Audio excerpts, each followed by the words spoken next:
Christmas ഒക്കെ ആയില്ലേ? അപ്പോൾ ഇന്നൊരു ക്രിസ്മസ് സ്പെഷ്യൽ ഐറ്റം തന്നെയാണ് കേട്ടോ ഷെയർ ചെയ്യുന്നത്. ആദ്യം തന്നെ കിഴക്കുവൃത്തിയൊക്കെ എടുത്തിട്ടുള്ള ബീഫിലേക്ക് കുറച്ച് നെയ്യോട് കൂടിയിട്ടുള്ളതാണെങ്കിൽ കൂടുതൽ ടേസ്റ്റാണ്. ഉപ്പും കുരുമുളക് പൊടിയും വെള്ളം കൂടെ ഒഴിച്ച് കൊടുത്തിട്ട് ഒരു 80% അങ്ങ് വേവിച്ചെടുത്തതിന് ശേഷം പിന്നെ ഇതിലേക്ക് ഉരുളക്കിഴങ്ങ് മുറിച്ചതും ക്യാരറ്റും കൂടി ഇട്ട് കൊടുത്തിട്ട് വീണ്ടും ഒരു 2 വിസിൽ വരുന്നത് വരെ വേവിച്ചെടുക്കാം.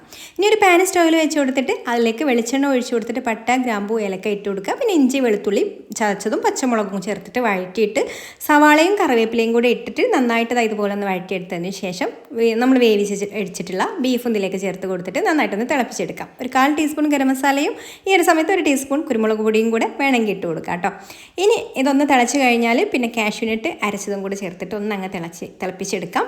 ഇനി ലാസ്റ്റ് കുറച്ച് നല്ല കട്ടിയുള്ള തേങ്ങാപ്പാലും കൂടെ ഒഴിച്ച് കൊടുത്ത് ഒന്നങ്ങ് ചൂടായി കഴിഞ്ഞാൽ ഫ്ലെയിം ഓഫാക്കിയിട്ട് നെയ്യിൽ വറുത്തെടുത്തിട്ടുള്ള അണ്ടിപ്പരിപ്പ് മുന്തിരിയും കൂടെ ഇട്ട് കൊടുത്താൽ നമ്മുടെ നല്ല കുറുകിയ ചാറോട് കൂടിയിട്ടുള്ള അടിപൊളിയായിട്ടുള്ള ബീഫ് സ്റ്റ്യൂ റെഡിയായി. ഇഷ്ടമായിട്ടുണ്ടെങ്കിൽ ലൈക്ക് ചെയ്യാനും കൂടുതൽ റെസിപ്പീസിന് പേജ് ഫോളോ ചെയ്യാനും മറക്കല്ലേ.